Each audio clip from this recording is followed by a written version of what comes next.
And welcome back, my fellow lost souls, to Let's Play Silent Hill 3. Last time, our intrepid protagonist, Heather, had quite the nightmare, and shortly after awakening, she found that the monsters she dreamed of were invading reality. After an encounter with a strange woman known as Claudia, we found ourselves in a nightmarish version of the Central Square Mall. To that end, we're going to see if we can't find a way out of here. Heading back out into the hallway, of course, there's still going to be split heads wandering around, but they're not quite as dangerous as they might appear at first glance, as there are these meat carcasses around the hallway that tend to take their attention. Plus, we can avoid them pretty handily just by running as soon as they howl. They mostly attack by lunging at you, but they tend to do so straight on, so as long as you're moving, they'll usually whiff. Here we got a bunch of closers, we're just going to avoid them. Highly recommend avoiding closers whenever you encounter them. What was that sound? Let's not waste too much time thinking about it. But yes, I highly recommend avoiding closers whenever you encounter them. Not only are they massive damage sponges, they actually hit really hard if you give them the opportunity to tag you. Inside this little storage room here, we find a variety of supplies, some handgun bullets, and a first aid kit. It's awfully bright in here, though. Huh. Pretty sharp contrast to the rest of the mall. Of course, that's because the lights are on. Well, hey, go for a little darkness, and we can find a flashlight here. You can actually grab the flashlight without turning the lights off. That's just there to indicate to you that it is indeed in these boxes. But we have our flashlight now. Like the rest of the series, flashlights make it a lot easier to see what the heck we're doing, but we can also dull enemy reaction times by turning it off. So for the most part, we're going to want to keep it off when we're going through areas so as to not alert enemies prematurely. Split heads in particular tend to react immediately if you have the light on, so it's a good idea in areas with them to keep it off so that you have extra time to get around them before they start going hostile on you. Split heads also have an attack where if they get close, they can actually chomp down on Heather's hand and start throttling it, which does gradual damage over time, and you have to mash the buttons to shake them off. Very dangerous on the extreme difficulties where it does a ton of damage. Here we get some bleach. Not really sure what we could possibly use this for. Heather's already got the bleach blonde hair, but I'm sure we can find something. Oh, let's give this another knock. Hey, somebody's here. Someone actually in there? Well, let's not disturb them. Or, oh dear! It's soaking with blood. There's no one here. Did someone just respond, or is it just me? Looks like someone's having a bit of a rough time in the bathroom here. Let's not think too much about that. Now, there is another toilet we can examine here. It's full of filthy, muddy water. Looks like something's stopping it up. Will you remove the blockage? Now, this is actually a very, very funny case of having a save from a previous game in the series. This interaction only appears if you have Silent Hill 2 save data on your memory card, and it's about the extent of old save bonuses you get from Silent Hill 2. Well, let's try and remove the blockage.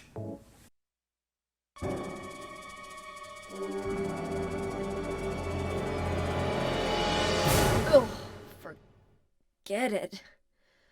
This is way too gross.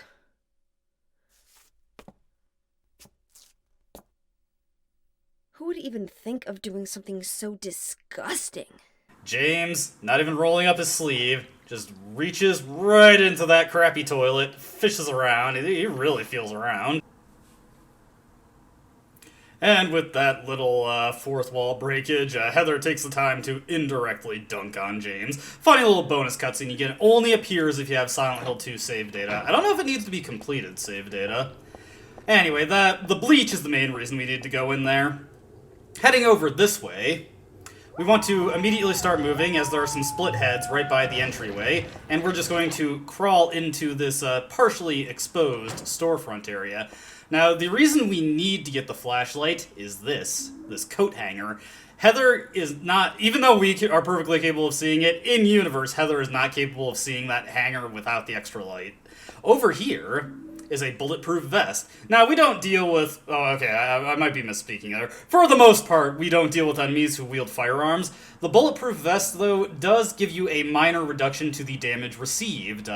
It gives you about, I think it's like 15% reduction. It also has a secondary effect. Now, I haven't really gone over this, but when in an aiming stance, if you press whatever your run button is, which on the default controls for the PS2 version, it is the square button, press square, and Heather will throw up her guard and go into a blocking stance. Blocking negates almost all damage normally, reduces it to less than a point in most cases, not until the higher ends of the extreme difficulties. But with the bulletproof vest, blocking completely negates damage. Now, not every attack in the game can be blocked. There are a bunch of heavy ones that are guard breaking and you'll take full damage from them, but quite a few, including some that you wouldn't expect, actually can be blocked, and we're going to be going over that by the end of this video, more than likely. The clothes are awfully dirty. They're stained with blood spatters? They weren't like this before. What could have happened? Oh yeah, so we're actually more or less back where we started the game. But it's been seen better days. It's seen better days. Now, heading to the rear of the store. Yeah, just a little jump scare for you if you're trying to explore. Every horror game has at least one. The Silent Hill games do have more than a couple, even though they're more well-known for their atmospheric horror. Funnily enough, once you go into that store, the split heads disappear from this area, just leaving the closers behind. Pretty handy if you're going for a 10-star run, as closers, when you have the extra bullet-adjusted ammo, closers are pretty easy kills. They're very free as long as you don't get careless. As you can see, they have very dull reactions. Now, funnily enough, even though their big punching attack is looks like the most dangerous thing they can do, they actually have an attack that looks way wimpier but is way more dangerous. If you are standing right by them, they can just idly swing their arms side to side, and this does ridiculous amounts of damage. Makes closers basically impossible to take on in melee combat, which is very unfortunate for reasons we'll get into later. Now, the reason we needed to get that coat hanger is because of over here. Actually, let me examine it first, getting a little ahead of myself. The ladder is hanging halfway down from the ceiling. Even if I stand on the table and stretch my hands out, I can't reach it. If only I had something long to snag it. So, we got a coat hanger here, and it's an old wireframe one with a solid hook at the end, so I think we could just take this apart and use it as a little sort of, I'm trying to find the right here. Well, I already said hook, but, you know, we can extend the reach to make that hook go a lot farther, give ourselves a little grabber here. Come on, Heather. You got this. There we go. And with that, we can go further into the Nightmare Mall. Everywhere else in the floor that we were on previously just leads to dead ends, so we need to do this in order to actually make progress. Alright, heading into the next floor. What the heck is this? Why would something like this be here? This isn't a hospital. Very, very astute observation, Heather. This is indeed not a hospital. Now, there's a couple things we can check out. TV. What's going on with that TV? Well, we don't want to check that out just yet. Turn off the light when going up this escalator. There's going to be a closer at the end of this hallway. Don't run towards it. Where we want to go is to the right, immediately up the escalator. There's also a split head in this hallway, but as long as you keep the light off and don't go near the closer, it'll get distracted by a carcass further down the way, so we don't have to worry about it. Now, the main reason we're heading this way is this restaurant. Inside here... Oh dear. That's morbid. What is this? Barbecue dog? Who the hell would make something like this? Furthermore, who the hell would eat it? There's something in the dog's stomach. Anyway, let me just reach right in the stomach and take out the key. Well, at least Heather isn't completely afraid of getting her hands dirty. Beyond that, couple first aid kits, or just a first aid kit inside the restaurant area. The items vary quite a bit between difficulties here. Just a first aid kit awaits us on hard mode. On extreme mode, you get 2 first aid kits, which is functionally similar, but arguably better due to how damage works in this game. Now, heading back down to this previous floor, as soon as the loading is done, this door to the immediate left of the escalator, we can go into it, and there is a package of handgun bullets in here, But there are also 4 numb bodies, and it is extremely difficult to get through that room without taking any damage. I don't think it's worth it, so we're just going to pass on it. And we have to go past it anyway to get a key item. Alright, so what's on the TV?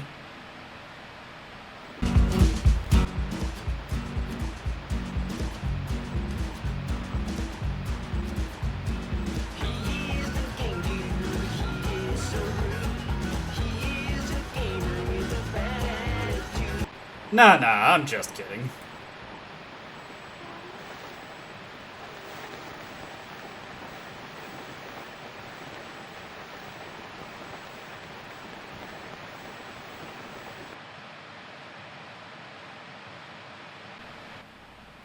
Well, couldn't make out much there, but there's a very familiar image in that TV. Strange.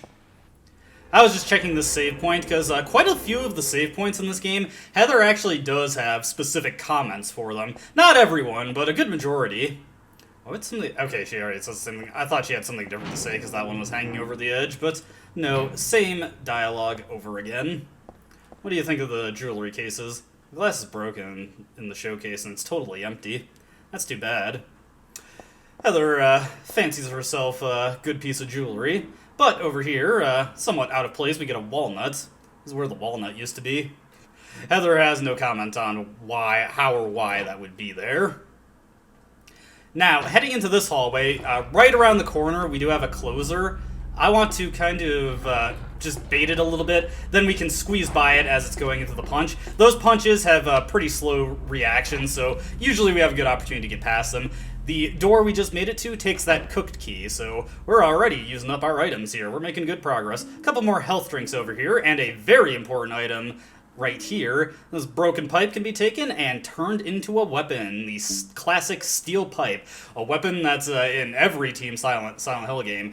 Now, we could actually do a little melee combat with the knife, but the knife is absolutely terrible, as it often is in survival horror games, with very short reach and even worse damage, and you're just liable to eat a ton of crap trying to use it. The steel pipe, on the other hand, is actually quite good for a while. We do get a weapon later that's just a flat upgrade over it, but there are going to be a couple instances where I want to use the steel pipe because, as I said, on your first playthrough, especially on hard mode, ammunition very limited, and we do need to conserve it if we want to be able to defeat the bosses effectively. So I just want to quickly go over melee combat because thankfully they dropped the pressure sensitive aspect from Silent Hill 2, and it still has an element of hitting the buttons harder, but it's like it was in Silent Hill 1, where it's just dependent on how long you hold the button. So quickly tap the button, and you can do light strikes that are not that useful. You can mash the button repeatedly to do a combo. The main thing you want to do with melee weapons, though, is the heavy strikes. Now, if you just hold the button, you will do a overhead swing with most weapons. Slow but powerful. Another new melee type is that if you hold forward and press the button really hard, you can do a thrust. This has better reach and does pretty good damage. It may actually be stronger than the overhead swing. I think it varies a little bit. Different enemies react differently to certain melee attacks, but overall, the steel pipe is actually a quite good weapon, and we are actually going to be using it before this level is over, including on the boss, so look forward to that. Heading over this way, we're about to run into what is the most hated enemy in the game. Oh boy, pendulums. Everybody hates these things. They are super annoying, very easy to take a ton of damage against since they just fly into you and do huge damage. And as you can tell from if you looked at this video in waveform, the sound would noticeably clip up a bit there. The pendulums make an absolutely horrendous sound when they're flying through the air. It sounds like a cat that swallowed tinfoil and then got thrown into a wood chipper. Everybody hates these things, and they are actually extremely difficult to fight because they can also deflect gunfire from a lot of your guns. So basically, whenever you hear pendulums, and you'll often hear them before you see them, just start running and don't even bother with them. Now, on this little table here is a bottle of detergent. This detergent is going to be necessary for a puzzle coming up. And by coming up, I mean it is coming up immediately. Now, over here, we've got a switch for this industrial fan here. Don't know what kind of switch it is, but it's on. Will you turn it off? Absolutely. This will turn the fan off, and we want that for a very particular reason. Now, heading into this hallway if we go forward a bit, we'll see a formation of moths here. These moths render the hallway impassable, and let's not take our chances with going forward. Now over here, we got a bucket. It's empty. Now, if you know any basic chemistry, you know bleach can mix to make some pretty foul concoctions with a lot of things. Sort of stuff you'd use to clean a toilet. I think I have the same kind at home. The bottle says, danger, do not mix. Mix with an acidic detergent and it'll produce poisonous chlorine gas. It's like that episode of King of the Hill. Detergent. It was next to the bakery sink. It's not for dishes, though. It's for the bathroom. The bottle says, danger, do not mix. Okay, it says the same thing. And, can't say anything with the walnut. Anyways, returning from Silent Hill 2 is the combine function. Just select combine, and you can use multiple items at once. There's actually a couple more times where you have to use this feature compared to the second game, although there are no situations where you can just use it to expedite something rather than using the items individually. Anytime you use the combine function, you have to use combine. Anyways, let's mix this up.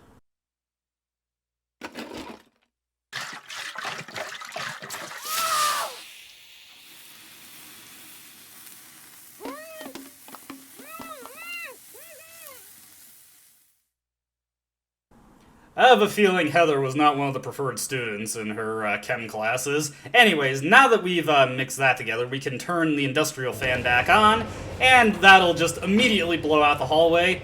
But because this was filled with chlorine gas for just a hot second, it's killed all the insects, because they react even worse to the sudden poisonous gas in the air than Heather did there. With that taken care of, we can go deeper into the mall. Heading right to this door specifically, there is a whole bunch of goodies in here for us that we absolutely want to grab. Super critical that we come in here because 3 packs of handgun bullets. Heck yeah. As a good supply of ammo, and it'll come in handy in the future. So we got some beef jerky. Beef jerky you can place on the floor to distract certain enemies. It works on split heads and one other specific enemy that's actually really important that you have it for them. We'll go over them when we encounter them, though. This is actually a location that always has fixed item drops. It'll always have 3 packs of handgun bullets, regardless of what difficulty you're on, so very nice, very nice. Absolutely appreciate that. We could really be using that much ammo. How much do we have? 70 bullets? More than enough for what we need to shoot later.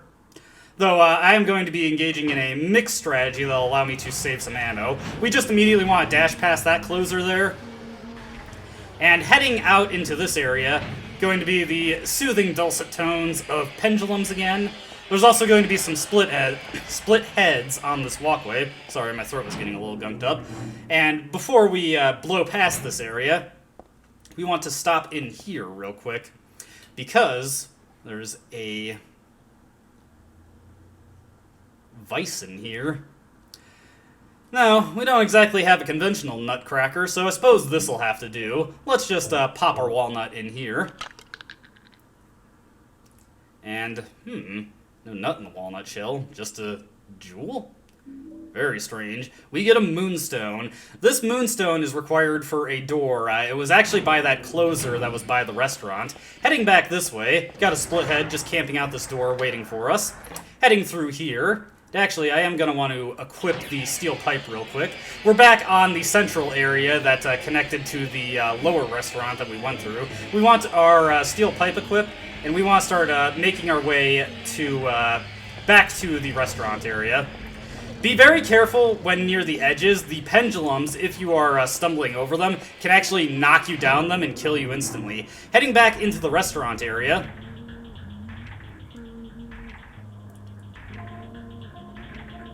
We're going to find that it has a sudden numbody infestation. We just immediately want to run back to this counter. The 2 in the restaurant area will not be able to get past this area, but there is one by the door right here. So let's use okay, so 2 thrusts, and then mistimed the block there. That went pretty poorly, but he died. How are we doing on health? Oh, we're fine. Yeah, not the best I've ever done that. Numbody's actually one of the tougher enemies to engage in combat because their attack pattern is super random. There's always they're very inconsistent about when they'll do a tackle on you, making it actually pretty hard to fight them using blocks without taking any damage. Especially when you can barely see them and they're getting hung up on the geometry, which is just staggering out their attack pattern even more. Very silly how what's supposed to be the easiest enemy in the game can often be very problematic on the extreme difficulties, just because there's no consistency to how they attack you. Alright, so heading back up this way, we have to be mindful of the closer as we're coming back up here. He's going to have moved down the hallway a bit, and he could potentially be a little too close for comfort, depending on where he is. Okay, we can just go past him. Let's examine the door before we use the moonstone on it. The door is red crested. Oh dear. No. Okay, I wanted to read that, but unfortunately the closer gets to move while we're reading the text, so we just have to go past it. I do not want to waste all my ammo on that closer. You're going to have to go through a different playthrough if you want to see what that says. Now, closers are actually considerably less durable on the normal difficulty. They only take about 7 bullets to take down in that instance. Alright, so heading down this way, we've got a ladder. A long ladder going down. Let's go.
Alright, we've got our first boss of the game, the Split Worm. Any potential subtle sexual imagery you may be noticing with the Split Worm is absolutely intentional. So, yeah, it looks like what you think it looks like. Anyways, there are 2 strategies you can employ to engage this fight. We're going to first start by just showing off the handgun strategy.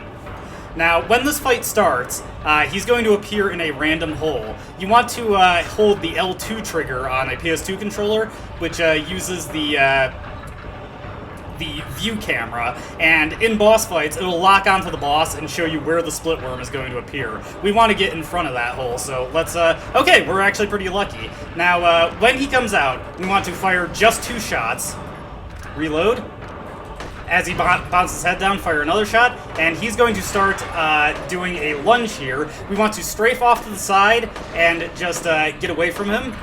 Now, if you were doing this optimally with the handgun, what you'd want to do is only fire exactly 7 shots at him as he's doing the lunge, and then you can potentially loop him as he'll slam the ground again, letting you do another loop of 7 shots, and if you're lucky, he'll keep doing that. But that is RNG dependent. Now, there is a consistent strat for this fight involving the steel pipe and having max stamina, so we're going to use our ampule here.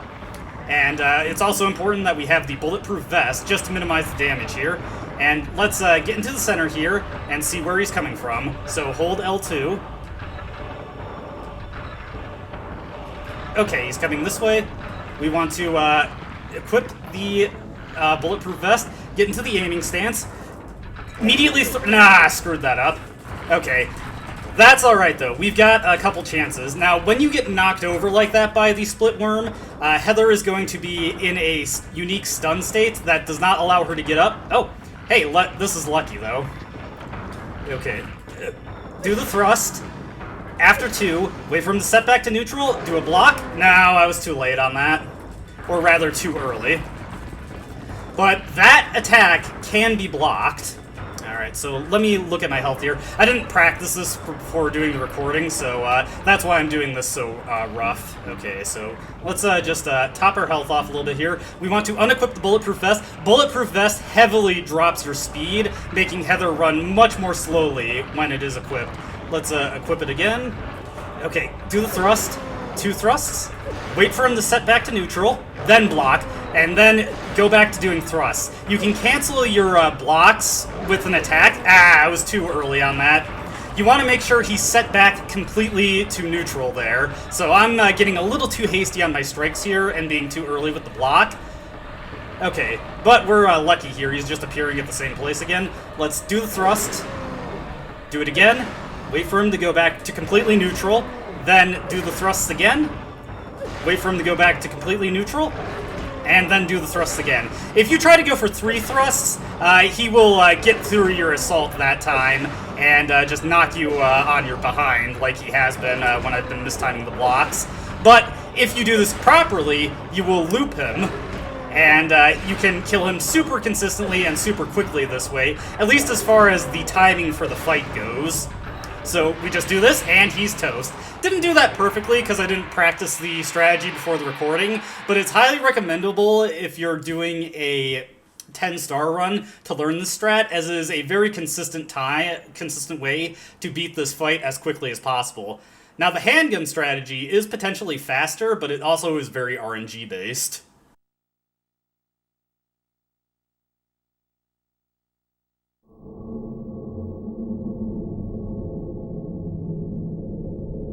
What? It's the shopping mall just like before.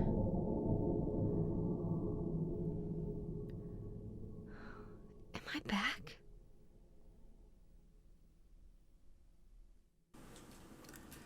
Now, the reason I equipped the Bulletproof Vest for that fight is because without it, the Split Worm actually does still do a pretty appreciable amount of damage, even if you are blocking. So the Bulletproof Vest minimizes the damage you take from that fight, and will save you health supplies in the long run. And in a 10-star ranking run, will save you quite a bit of damage later on down the line. So highly recommendable that you have it. Just be sure to get into position first before equipping it, because, well, let's just take a look at how quickly Heather strafes with the Bulletproof Vest equip. As you can see, absolutely miserable strafing speed even while running, and her running movement speed is reduced by about 20%. So very, very ill-advised to have this on for general purposes. Only equip the Bulletproof Vest when you're going into areas where you actually stand to take a appreciable amount of damage, which I actually do know a couple where we are probably going to want to equip more often than not.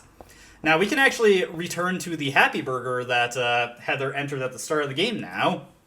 And there's some interesting flavor text here. Some items to be picked up. A first aid kit. Couple packs of handgun bullets to replace the bullets that we used there. Some more beef jerky. And let's see if we can't find the table that Heather was at the start. This is where I was sleeping earlier.